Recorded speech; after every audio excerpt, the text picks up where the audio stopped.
This is BBC World News. I'm Sheikh Augustus. And I'm Lamarcus Jones. Our story today, child mortality. Starting in 1985, 17 million children died before their 5th birthday every year. As we progress through technology, better healthcare has led to the decline of the child mortality rates. However, child mortality is still an immense problem today because of the lack of cooperation from the MVCs. About 6 million children will die this year. It's a smaller number compared to that in 1985, but statistics are still extremely high in numbers. About 17,000 children still die every day. Child mortality rate is the highest in low-income countries such as most countries in sub-Saharan Africa and South Asia. Children in Botswana or Burma are dying as we speak, and countries like the US are doing nothing about it.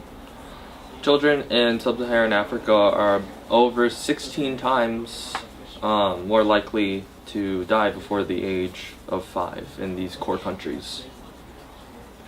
Only 7 per 1,000 children die every year before their birthdays in the US versus Angola, where 164 children per 1,000 die every year. Over 10% of the population of children die in these developing countries. The leading causes of child death include diseases such as pneumonia, malnutrition, poor sanitation, and death before birth. The deaths of these children will lead to unprecedented consequences both economically and socially. We will be interviewing Professor Josh from the University of Chicago State about child mortality right after this commercial break. Welcome to BBC World News. This is a brief interview with Dr. Josh, PhD from University of Chicago State. Welcome, Dr. Josh. As an expert in human geography, what are your opinions on the problem of child mortality? Child mortality stands as one of the most critical issues for our modern world. As one of the UN Millennium Development Goals, child mortality is defined of the death of infants and children under the age of 5. Why should the UN prioritize this issue over others, such as poverty and diseases? Well, you see, child mortality touches on all global issues, including poverty, hunger, lack of education, and diseases. If we can solve this issue, solutions for solving all other problems will be definitely revealed to us. Thank you, Josh, for coming in. Thank you.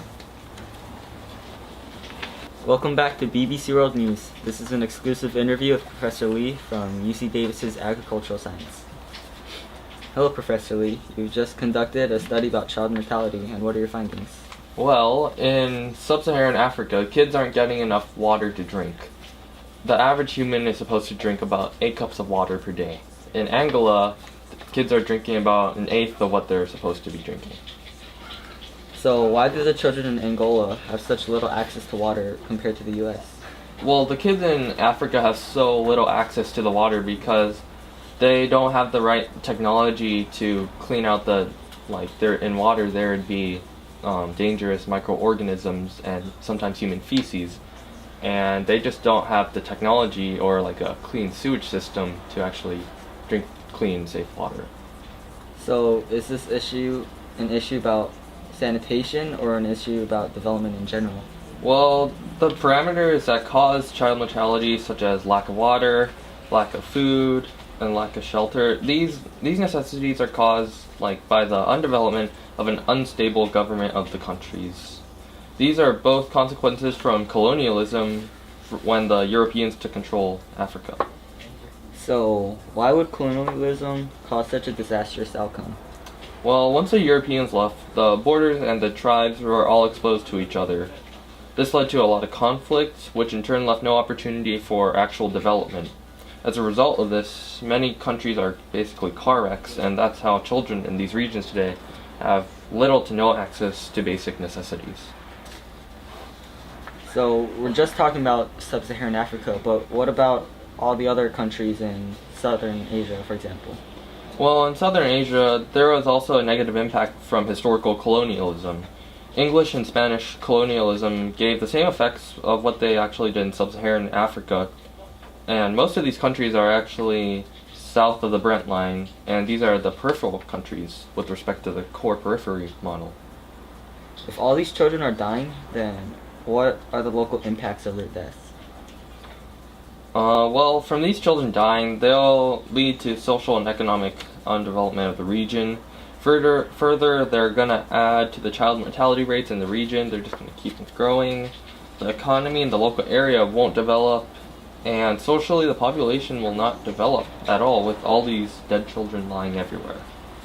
If we can put an end to this child mortality now and raise awareness, we can end this ruthless cycle.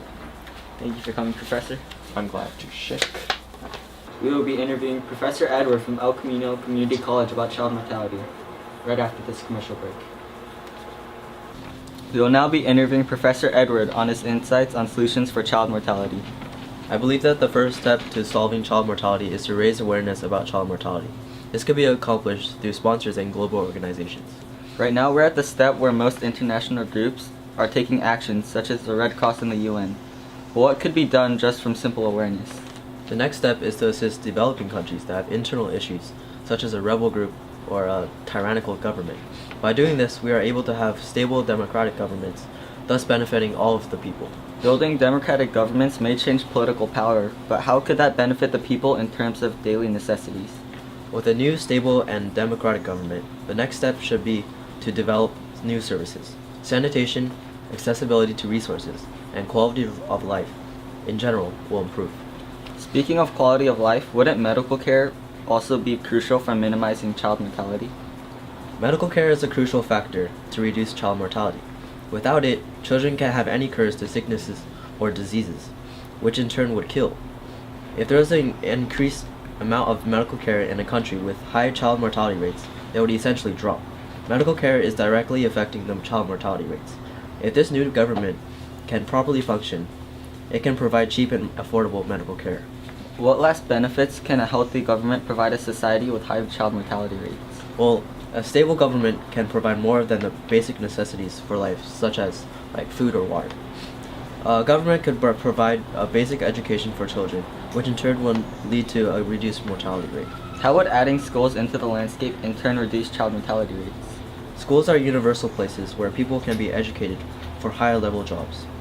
By preparing developing countries with higher level jobs, development will ultimately increase, and the ultimate result will decrease child mortality rates. Right, thank you for coming, Professor. I'm glad to. This concludes our story today. As you can see, child mortality is an immense problem in our society. Thank you for tuning in to this very special edition of BBC World News. Until next time.